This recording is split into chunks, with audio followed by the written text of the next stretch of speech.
Let's talk about that controversial scene in Andor that everyone's going nuts about. Obviously, spoiler warning, if you haven't seen the episode yet, you may want to just keep scrolling. People are at each other's throats with this, and it's crazy. I definitely see both sides of the argument, but let me give you my 2 cents. Star Wars Theory put out his take. I don't necessarily think it's the best take. His whole point was that the Empire and Vader wouldn't condone this, and so it shouldn't be in Star Wars, period, and it's a gross thing to have in Star Wars. First of all, let's not ignore the fact that the Empire is evil, but at the end of the day, bad people are going to do bad things whether their superiors condone it or not. So I really don't think it's a relevant point that he's making. If you want to argue that maybe it doesn't belong in Star Wars, that this is, kind of always been aimed at kids and everything like that, I do get that. And maybe there should have been a trigger warning at the beginning of this episode. I think that would have been important because it's definitely, can be a triggering thing for people.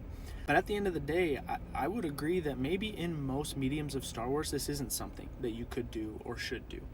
However, I don't think Andor is our typical medium of Star Wars content. Rogue One, Andor kind of set out to do something that no Star Wars has ever done before, and that's to get nitty and gritty and show you the rough, awful things of war and of forming a rebellion. So if you were going to put something like this into Star Wars, I think that Andor is absolutely the show that would fit best in.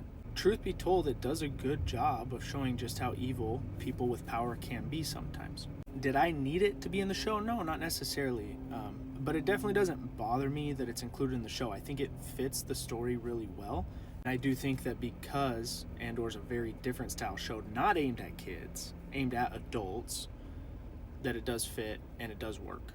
To be clear, other Star Wars mediums like Return of the Jedi with Leia and the slave bikini, that was implying SA, right? But just not as upfront or on the nose about it. And that's because kids are watching that. And so I think that that's a good way of doing that.